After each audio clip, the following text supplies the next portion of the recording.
नमस्कार, मैं हूं दीपाली राणा। आप देख रहे हैं कल का बाजार। पहले आज के कारोबारी सेशन की बात करेंगे। बाजार ने आज कारोबारी हफ्ते की शानदार शुरुआत की। सेंसेक्स 750 पॉइंट चढ़कर 49,850 पर बंद हुआ। निफ्टी भी लगभग 230 अंकों की तेजी के साथ 14,700 के नजदीक क्लोज हुआ। निफ्टी बैंक में भी 500 अंकों की बढ़त देखने को मिली। मिड कैप इंडेक्स में रिकॉर्ड क्लोजिंग दर्ज की गई। ऑटो, मेटल, पावर सेक्टर में शानदार मूव आज के सेशन में रहा। इसके अलावा तेल, गैस, फार्मा और बैंकिंग स्टॉक्स में भी अच्छी परफॉर्मेंस आज के स्तर में दिखी। एफआईएस के आंकड़े आते हैं। एफआईएस की ओर से खरीदारी हुई है, हालांकि क्वांटम काफी हल्का रहा। सिर्फ 125 करोड़ की बाइंग उन्होंने की है कैश मार्केट में। डीआईज ने लगभग 190 करोड़ की बिकवाली आज की है। लेकिन अब कल की स्ट्रैटेजी आपकी क्या होनी चाहिए और एग्जिस्टिंग इन्वेस्टमेंट्स को लेकर आपकी क्या अप्रोच हो, इस पर चर्चा करेंगे अगले आधे घंटे में। हमारे साथ आज के एक्सपर्ट मानस जायसवाल मौजूद है। मानस, नमस्कार, स्वागत है आपका। ये शो फेसबुक, ट्विटर पर लाइव भी है, तो अपने क्वेश्चंस आप वहां भी पोस्ट कर सकते हैं। उन सवालों को भी हम शामिल करने की कोशिश करेंगे। लेकिन सबसे पहले मानस का क्विक आउटलुक कल के सेशन के लिए ले लेते हैं। मानस, डेटा चार्ट्स देकर क्या व्यू रहेगा निफ्टी पर कल के लिए? दीपाली जी, मैं समझता हूँ कि थोड़ा और इंतजार करना चाहिए। 14,850 के लेवल्स को ब्रेक होने का इंतजार करिए। अगर निफ्टी 14,850 के ऊपर कल सस्टेन करता है, तब आपको एग्रेसिव होकर लॉन्ग पोजीशन बनानी है, क्योंकि उस केस में शायद 15,200 तक के लेवल्स आपको जल्द देखने को मिलेंगे। तो खरीदारी करनी है 14,850 के ऊपर। स्टॉप लॉस रखना है 14,700 का और आपके टारगेट रहेंगे 15,200 के। ठीक है, तो लेवल्स आपको बताए हैं, उस हिसाब से स्ट्रैटेजी बनाइए, यही सजेशन है आपके लिए। अब कॉलर से करते हैं बातचीत। चिराग है हमारे साथ, पहले कॉलर चेन्नई से बातचीत करने के लिए। चिराग, नमस्कार, बताइए क्या सवाल है आपका? हाँ मैम, मैं पूछना चाह रहा था, हिंदुस्तान कॉपर के मेरे पास 100 शेयर है। 88 रुपीज मैंने परचेज किया था। अभी मैं उसे होल्ड करूं या सेल कर दूं? मानस अच्छे प्रॉफिट्स में है ये। 70-80% का मुनाफा इनको हो रहा है। 88 रुपीज की इनकी बाइंग है। प्रॉफिट्स लेने हैं या फिर होल्ड करना है?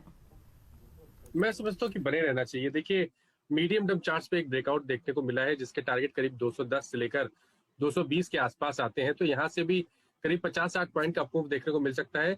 स्ट्रेटेजी ये रहनी चाहिए कि आपको अपना स्टॉप लॉस ऊपर की तरफ रिवाइज करके 139 करना चाहिए और बने रहना चाहिए स्टॉक में। ठीक है, तो होल्ड कीजिए और रखिए स्टॉक को अपने पास अभी। शिवम में अगले कॉलर हमारे साथ लखनऊ से। शिवम, नमस्कार, बताइए क्या सवाल है आपका?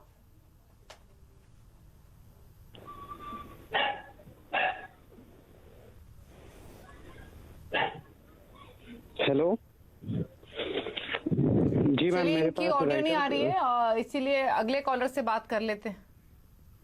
बताइए शिवम। कॉर्पोरेशन ऑफ इंडिया का शेयर है, जो मैंने खरीदा था 109 रुपए के भाव से। 50 शेयर है मेरे पास।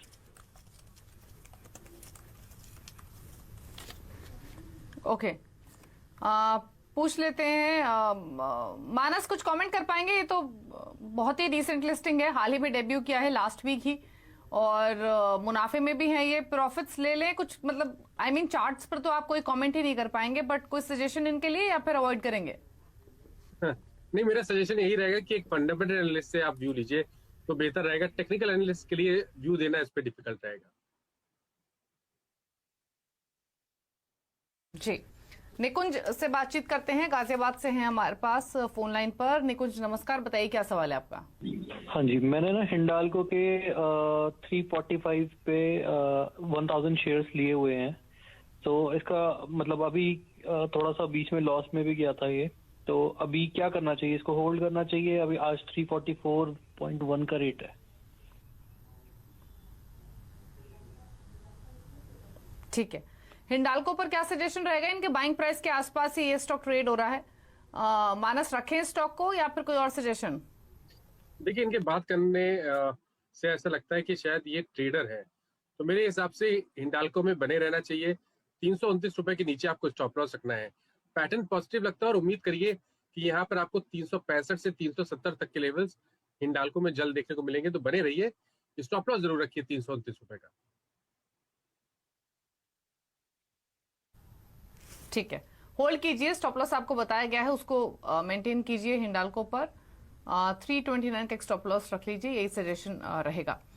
फेसबुक के जरिए स्नेहाशीष मित्रा ने हमें सवाल भेजा है। डीसीडब्ल्यू 28 रुपए की बाइंग है, 700 शेयर है, और आज तो इनफैक्ट डीसीडब्ल्यू खबरों में भी रहा। पीवीसी प्राइसेस हाइक करने की खबरें थी और स्टॉक 29 रुपए के नजदीक बंद हुआ है। मानस, क्या करना है इनको स्टॉक में?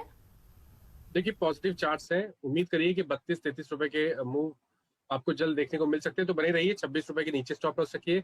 अगर समय ज्यादा होगा, अगर 2 से 3 मंथ का समय होगा, तो शायद डीसीडब्ल्यू में आपको 40 रुपए के स्तर भी देखने को मिल सकते हैं। ठीक है, तो ये रहा है डीसीडब्ल्यू पर 40 रुपए तक के टारगेट्स भी पॉसिबल हैं। रखिए स्टॉक को और होल्ड कीजिए अपनी पोजीशन को। अगले कॉलर हरमन है बरेली से हमारे साथ फोन लाइन पर। हरमन नमस्कार, बताइए सवाल। हाँ जी मैम, मेरे पास बर्गर किंग के शेयर हैं 50 शेयर 160 के रेट पे। 160 के प्राइस पर 50 शेयर्स हैं।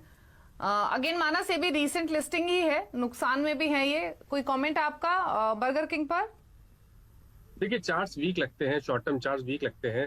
मेरे हिसाब से उछाल पे करीब 148-149 के आसपास स्टॉक से निकल जाए, और अब आपको खरीदारी तभी करनी है जब बर्गर किंग 162-63 के लेवल्स के ऊपर ट्रेड करे।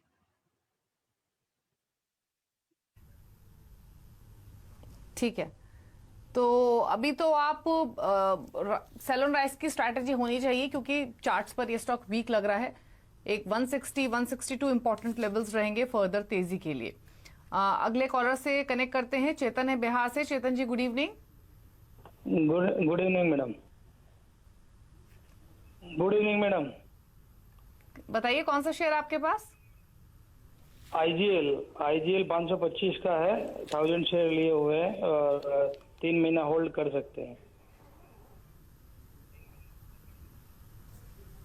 मानस 525 की बाइंग है, 1000 शेयर्स हैं और 3 मंथ्स का इनका पर्सपेक्टिव है। तो अभी तो इनके भाव से 30 रुपए नीचे है ये स्टॉक, तो 3 मंथ के पर्सपेक्टिव से क्या सजेशन रहेगा आपका?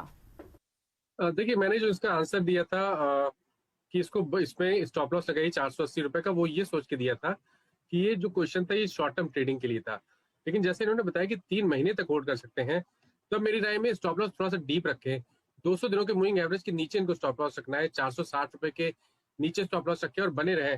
पैटर्न में करेक्शन जरूर देखने को मिला है, लेकिन लोअर लेवल पे सपोर्ट बहुत दिखता है, तो 460 का स्टॉप लॉस लगाए और बने रहे आईजीएल में। उम्मीद करिए कि रिकवरी फिर देखने को मिलेगी और शायद 550 और 575 के लेवल वापस हमें आईजीएल में देखने को मिल सकते हैं। ठीक है, तो 460 का स्टॉप लॉस रखिए 3 मंथ के पर्सपेक्टिव से और बने रहिए स्टॉक में। मानव है हमारे साथ हरियाणा से बातचीत करने के लिए। मानव जी नमस्कार, कौन से शेयर्स हैं, क्या राय चाहिए आपको? मैम इंडियाबुल हाउसिंग के बारे में जाना था। बताइए। 1500 शेयर है, 300 की बाइंग है, लॉकडाउन से पहले लिए थे। 300 रुपए की बाइंग है, 222 पर ट्रेड हो रहा है, तो अभी भी 77 रुपए का नुकसान आपको हो रहा है। मानस 1500 शेयर्स है इंडियाबुल हाउसिंग फाइनेंस के, क्या करना है इनको अब?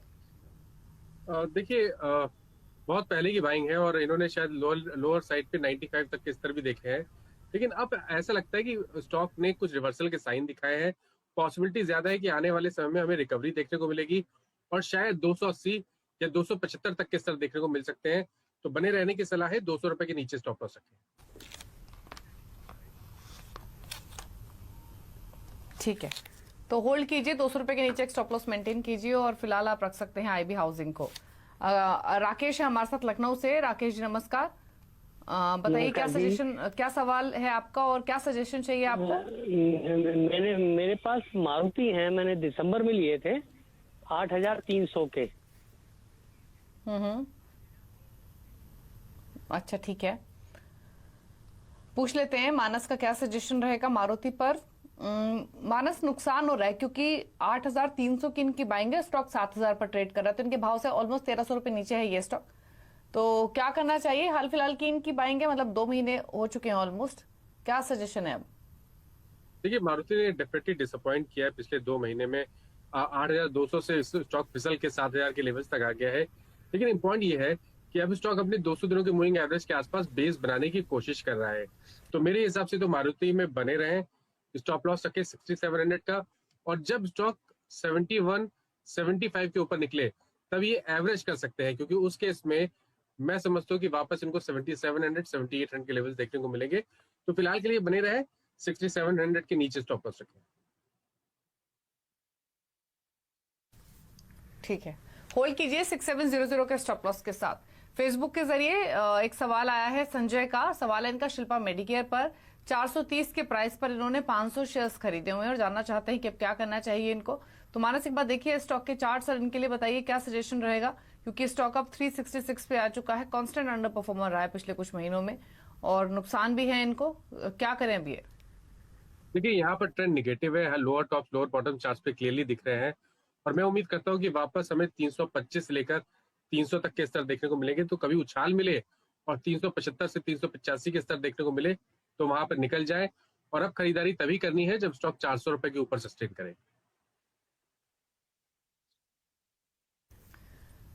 एग्जिट करने की सलाह है उछाल पर शिल्पा मेडिकेयर से। चंद्रशेखर हैं पुणे से। चंद्रशेखर जी गुड इवनिंग, बताइए कौन सा स्टॉक है आपके पास? मेरे पास स्टेट बैंक ऑफ इंडिया के 525 शेयर है।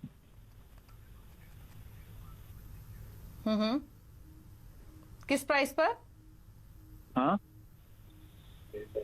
State Bank of India madam. Manas 250 इनका परचेजिंग प्राइस है। State Bank of India 525 shares हैं। अच्छे लेवल पर एंट्री और काफी अच्छे प्रॉफिट्स भी हैं। लेने हैं प्रॉफिट्स या फिर रखना है ये स्टॉक? देखिए इन्होंने 250 रुपए पे लिया है और 400 रुपए के करीब करीब भाव चल रहे हैं। तो ऐसा लगता है कि लॉन्ग टर्म इन्वेस्टर है और लॉन्ग टर्म के हिसाब से स्टेट बैंक ऑफ इंडिया बेहतरीन लगता है। ऑलरेडी एक ब्रेकआउट दिया है और इस ब्रेकआउट के टारगेट करीब 550 रुपए के आते हैं। तो 6 से 8 महीने का समय लगेगा। तो स्टेट बैंक ऑफ इंडिया में बने रहें। मेरे हिसाब से स्टॉप लॉस थोड़ा सा डीप लगाएं 325 रुपए का और ऊपर की तरफ 550 रुपए की टारगेट सेट करें। ठीक है, तो सजेशन आपके लिए दिया गया है, होल्ड कीजिए, स्टॉप लॉस रखिए 325 का। दीपांशु धमीजा ने एक सवाल भेजा है फेसबुक के जरिए। टाटा मोटर्स 327 के प्राइस पर इन्होंने 200 शेयर्स दिए हैं। व्यू इनका ट्रेडिंग पर्सपेक्टिव का है, तो मानस ट्रेडिंग के हिसाब से क्या सजेशन? टाटा मोटर्स पर इनके भाव के आसपास ही क्लोजिंग हुई है। देखिए ये कंसोलिडेशन का दौर है और मैं समझता हूं कि कंसोलिडेशन के बाद ऊपर की तरफ हमें ब्रेकआउट देखने को मिलेगा और अगर एक बार 335 के स्तर निकल गए तो शायद 365 और 375 के स्तर भी देखने को मिलेंगे। तो बने रहे, अपना स्टॉप लॉस 318 रुपए के नीचे रखें। 318 के नीचे स्टॉप लॉस रखिए और होल्ड कीजिए टाटा मोटर्स, यही सजेशन है। एक ब्रेक के लिए रुक रहे हैं इसी के साथ यहाँ पर। जब लौटेंगे तो कुछ और सवालों को करेंगे शामिल। मानस हमारे साथ बने हुए हैं आपकी सभी क्वेरीज को आंसर करने के लिए, तो जल्द वापस आते हैं।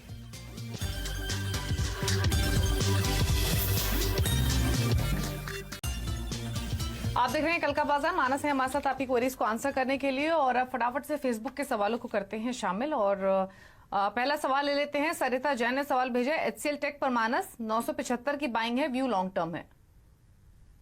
लॉन्ग टर्म के लिए तो एचसीएल टेक में बने रहा जा सकता है। लोअर लेवल पे 850 के आसपास स्टॉप लॉस रखें और ऊपर की तरफ शायद हमें 1100 या 1150 के स्तर वापस देखने को मिल सकते हैं एचसीएल टेक में।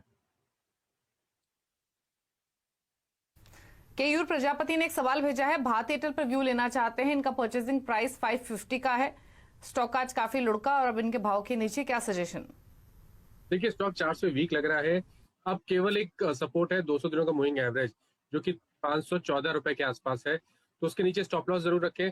उससे पहले अगर कोई उछाल मिले और स्टॉक 550-60 की रेंज में आए तो वहां पर निकलने की सलाह रहेगी और अब खरीदारी तभी करनी है जब स्टॉक 585 के ऊपर सस्टेन करे। अगला सवाल गौरव शर्मा ने भेजा है पीएनबी पर 20,000 शेयर्स इनके पास पंजाब नेशनल बैंक के और प्राइस है इनका 42 का। पीएनबी में लोअर लेवल पे आई थिंक 38 का आसपास का सपोर्ट रखना चाहिए। ऊपर की तरफ स्टॉक में पोटेंशियल है 45-46 रुपए को टेस्ट करने का। अगला सवाल है एएस भिष्ट का। एशियन बर्जर पेंट्स माफ कीजिए 679 की बाइंग है और कंसाई नेरोलैक में भी 680 की बाइंग है। दोनों स्टॉक्स पर आपकी राय? देखिए बर्जर पेंट्स में बने रहा जा सकता है। एक रिवर्सल के साइन देखने को मिले हैं। 690 का स्टॉप लॉस रखे, 770 की टारगेट सेट करें। नेरोलैक की जहां तक बात है लोअर साइड पे एक स्ट्रॉन्ग सपोर्ट दिखता है 540 के आसपास, तो उसके नीचे स्टॉप लॉस रखना है। ऊपर की तरफ 575 के लेवल अगर ब्रेक होते हैं तब आपको एक रैली देखने को मिल सकती है जिसमें 625 के स्तर देखने को मिल सकते हैं। ठीक है, तो दोनों स्टॉक्स होल्ड करने की सलाह है, बने रहिए। चलिए एक ब्रेक के लिए और रुक रहे हैं। आप देख रहे हैं कल का बाजार। मानस जायसवाल हमारे साथ बने हुए हैं आपकी सभी क्वेरीज को आंसर करने के लिए। और क्विकली कॉलर है, उनसे कनेक्ट करते हैं। श्वेता है हमारे साथ फोन लाइन पर मुंबई से। श्वेता जी नमस्कार, बताइए क्या सवाल है आपका। या गुड इवनिंग मैम, मेरे पास MMTC का शेयर है 500, मैंने 29.53 में लिया था और मुझे जानना है कि मैं लॉन्ग टर्म के लिए रखूं या फिर प्रॉफिट बुक कर लेना चाहिए। मानस, मुनाफा तो अच्छा हो रहा है, लेने हैं प्रॉफिट या फिर MMTC? मैं समझता हूँ कि अपना स्टॉप लॉस ऊपर की तरफ रिवाइज करें 39 के आसपास और बने रहें, क्योंकि लॉन्ग टर्म के जो टारगेट हैं वो करीब 70 से 75 रुपए के बीच में आते हैं। होल्ड कीजिए, लॉन्ग टर्म टारगेट 70-75 के हो सकते हैं। स्टॉप लॉस को ट्रेल करती रहिए ऊपर की तरफ। अगला सवाल लेते हैं आयशर मोटर्स पर, माफ कीजिए IOC पर सवाल है नमन लाल का। 2000 शेयर्स हैं IOC के, लगभग जिनका परचेसिंग प्राइस है मानस वो 100 रुपए का है, क्या करना है इन्हें? देखिए कंसोलिडेशन देखने को मिल रहा है चार्ट्स पे। मैं समझता हूँ कि 95 के स्टॉप लॉस से बने रहा जा सकता है। अगर एक बार 102 रुपए के लेवल्स ब्रेक होंगे तो शायद इनको 110 से 112 के स्तर भी देखने को मिलेंगे।